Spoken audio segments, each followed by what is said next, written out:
सुरक्षेचं कारण देत देशभरातील वाहनांच्या नंबर प्लेट बदलण्याचा निर्णय घेण्यात आलाय। जी वाहनं 2019च्या आधी खरेदी करण्यात आली होती त्यांच्यासाठी ही नवीन नंबर प्लेट बंधनकारक करण्यात आली आहे। देशभरात त्यासाठी त्या राज्यातील परिवहन विभागाकडून खासगी कंपन्यांची निवड करण्यात आली आहे। महाराष्ट्रात देखील इथल्या आपल्या परिवहन विभागाने त्यासाठी 3 कंपन्यांची निवड केली आहे आणि लोकांना त्यांची वाहनांची नंबर प्लेट बदलण्यासाठी किती रुपये भरावे लागतील ही आकडेवारी देखील जाहीर केली आहे। एव्हाना सगळ्यांपर्यंत ती पोहोचली आहे। मात्र आपण जेव्हा पाहतो की महाराष्ट्राच्या शेजारी जी राज्य आहेत आणि ती राज्य त्यांच्या वाहन चालकांकडून जे पैसे आकारतायत त्यापेक्षा कितीतरी अधिक पैसे महाराष्ट्रात या खासगी कंपन्यांकडून आकारले जात आहेत। मग प्रश्न उपस्थित होत आहेत की खासगी कंपन्यांकडून ही लूट होते आहे का आणि खासगी कंपन्यांकडून होणारी ही लूट सरकारच्या साक्षीने की मर्जीने होते आहे। आपण या सगळ्या प्रकरणाचा या ठिकाणी धांडोळा घेण्याचा या व्हिडिओमध्ये प्रयत्न करणार आहोत आणि त्यासाठी आपल्या सोबत बाबा शिंदे आहेत जे परिवहन विभागाच्या एकूण या क्षेत्रामध्ये गेली अनेक वर्ष काम करतायत।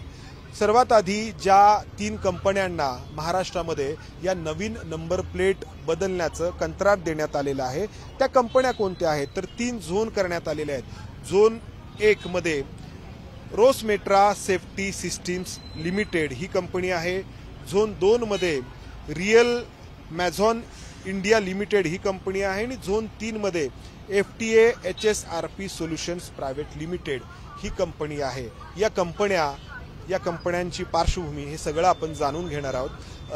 शिंदे सर, या कंपन्यांना हे जे कंत्राट देण्यात आलेलं आहे तर ते किती रुपयांचं आहे?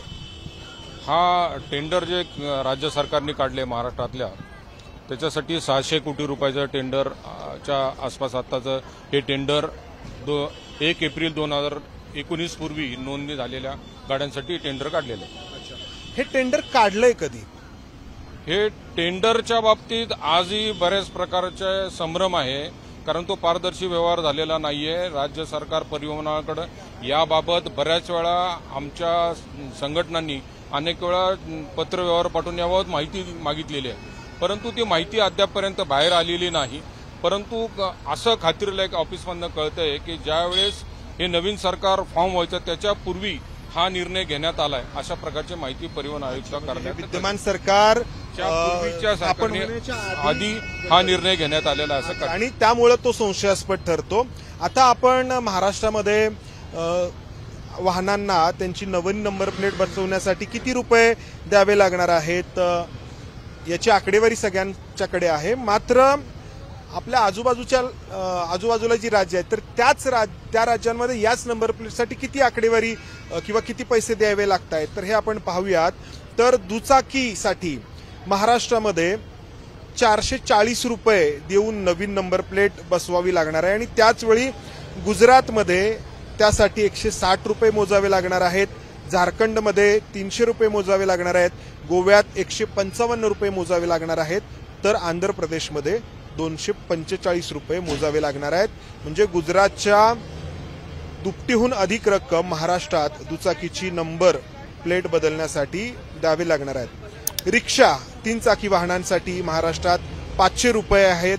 आंध्र प्रदेशमध्ये 282 रुपये आहेत। गुजरातमध्ये 200 रुपये आहेत। झारखंडमध्ये 340 रुपये आहेत तर गोव्यात 155 रुपये आहेत। 4 चाकी वाहनं कार महाराष्ट्रात त्यासाठी तब्बल 745 रुपये आकारण्यात येत आहेत। आंध्र प्रदेशमध्ये 619 रुपये आहेत त्यासाठी। गुजरातमध्ये 460 रुपये आहेत। झारखंडमध्ये 540 रुपये आहेत। गोव्यात फक्त 203 रुपये आहेत। तर अवजड वाहनांसाठी महाराष्ट्रात 745 रुपये आहेत। आंध्र प्रदेशमध्ये 649 आहेत। गुजरातमध्ये 480 आहेत। झारखंडमध्ये 570 आहेत। गोव्यात 232 आहेत। शिंदे सर, ही अशी तफावत याचं काय कारण काही समजतंय का? काही तर्क लागतो की अशी फरक का, तफावत का? आता त्याच्या बाबतीत आपण जर अभ्यास केला तर रोज माल्टा ही कंपनी आहे म्हणजे ह्या 3 कंपन्या आहेत। ह्या कंपनीच्या ह्यापूर्वी देखील अशा प्रकारच्या घटना घडलेल्या आहेत। म्हणजे वास्तविक देश पातळीवर ह्या काम करणाऱ्या 8-10 कंपन्या आहेत। मग ज्यावेळेस आपल्याकडे आपल्या सरकारने हे टेंडर काढलं त्यावेळेस खरं तर ह्या शेजारच्या संपूर्ण राज्याबाबत टेंडरची कंपॅरेटिव्ह व्हायला पाहिजे।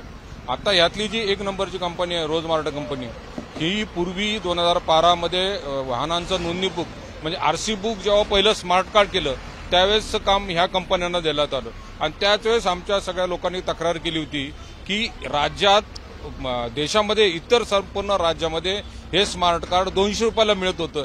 ते स्मार्ट कार्ड आपल्याला त्यावेळेस 375 रुपये घेतलं. ते पण आम्ही तक्रार केल्यानंतर जवळजवळ 6 वर्ष त्याच पद्धतीने चाललं आणि मग झगडे साहेबांकडे आम्ही जेव्हा तक्रार म्हणजे ही कंपनी जुनी आहे, ही जुनी कोणाची आहे, तरी लागेबांधी असलेली बांगे आहे आणि इतके वर्ष तक्रार होऊन देखील त्या काळात आम्ही 6 वर्ष तक्रार केली. झगडे साहेबांकडे आम्ही अतिशय अवती जोर धरल्यानंतर त्यांचं काम थांबवण्यामध्ये आलं आणि आज म्हणजे अशा प्रकारची जर परिस्थिती आरसी बुकमध्ये जेव्हा महाराष्ट्रातील जनतेने 8 वर्ष इतक्या म्हणजे 150 रुपये जास्त दिले, तर हे पैसे कोणाच्या खिशात गेले? आता हे जे जास्त पैसे द्यावे लागणार आहेत की बाबा गुजरातमध्ये 160 रुपये तर आपल्या इथे समजा 450 रुपये आहेत, तर याची म्हणजे महाराष्ट्रामध्ये आपण म्हणतोय की 2 कोटीहून अधिक वाहनं आहेत, तर ही फरकाची जी रक्कम आहे तर ती देखील बऱ्यापैकी मोठी होतीये. ही रक्कम जवळपास कॅल्क्युलेशन काढली तर आपण जवळजवळ 100-150 कोटीच्या आसपास रक्कम ही जाणार आहे. ही रक्कम जादा रक्कम कोणाकडे जाणार आहे? म्हणजे कोणाच्या आशीर्वादाने रक्कम दिली? हा सर्वसामान्य महाराष्ट्रातील वाहन चालक मालक लोकांना पडलेला प्रश्न आहे हा. आता याची जबाबदारी कोणाची? आता याची जबाबदारी परिवहन विभागाची, परिवहन आयुक्त कार्यालय परिवहन विभाग, कारण ज्यांच्या संमतीशिवाय हे टेंडर मंजूर झालेलंच नाहीये. त्यामुळे परिवहन विभाग सरनाईक खरं तर या विभागाचे मंत्री आहेत, त्यांनी याबाबत अद्याप ही काही खुलासा नाही केलेला. खुलासा केलेला नाही, परंतु आम्हाला असं कळतंय की ह्यापूर्वीच्या सरकारमध्ये का ह्या सरकारमध्ये हा निर्णय घेतला त्याच्या बाबतीतली गोपनीय माहिती अद्यापपर्यंत कुठल्याही कळवली जात नाही, दडवली जात नाही, मिळाली तर कुठल्याही प्रकारचा माहिती दिलेली जात नाही. आता त्यानंतर शेवटचा प्रश्न की ही अशी नवीन नंबर प्लेट बसवल्यानंतर तुमची गाडी अधिक सुरक्षित होईल असं सांगितलं जातंय, तर जे बारकोड किंवा हे जे काही बदलण्यात येणार आहे तर तुम्हाला काय वाटतं, तुमच्या अनुभवावरून काय फरक पडेल आणि कितपत फरक पडेल, खरंच पडेल का? मला असा फारसा मोठा फरक पडेल असं वाटत नाही. फक्त चोरीच्या गाड्या जाण्याचं जे प्रमाण होतं त्याच्या बाबतीत थोडा पायबंद बसेल असं वाटतं. परंतु माझं एक असं अजून एक मत आहे की ज्यावेळेस राज्य सरकारने इंटरसेप्टर वाहन घेतली 10 कोटीची आणि त्यावेळेस त्यांना रडार बसवण्याकरता अशोक बिल्डकॉन नावाच्या कंपनीला, जी कन्स्ट्रक्शनमध्ये काम करणारी कंपनी आहे, त्या कंपनीला रडार बसवण्याचं काम दिलं. वास्तविक 10 कोटीचं वाहन आणि 40 कोटीचं रडार बसवण्याचा खर्च झाला.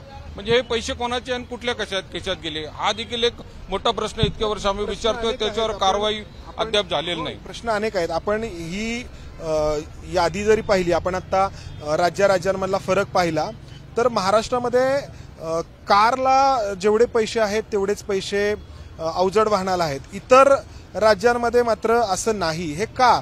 असे एक ना अनेक प्रश्न आहेत, मात्र याची उत्तरं जी आहेत तर ती ज्यांनी द्यायची आहेत ते लोक देत नाही आहेत. त्याच्यामुळे संशय आणखी वाढतो. ह्याच्या बाबतीत खरं तर आमचं म्हणतं की पारदर्शी व्हायला पाहिजे. जर जीच नंबर प्लेट 2 व्हीलरची गुजरातमध्ये 150 रुपयाला मिळते, गोव्यामध्ये 150 रुपयाला मिळते, मग ते आमच्या महाराष्ट्रात तिप्पट रेटने म्हणजे 450 रुपयांनी का?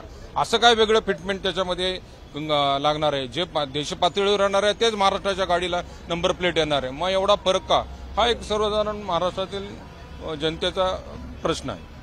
तर त्यामुळे सुरक्षेच्या नावाखाली हे जे काही पैसे सामान्यांकडून घेतले जात आहेत तर ती एका अर्थाने लूट आहे का, आणि ही लूट नक्की कोणाच्या खिशात जाणार आहे? कॅमेरामन राजेश बिडकरसह मी इथेच थांबतो. धन्यवाद. एबीपी माझा, उघडा डोळे बघा नीट.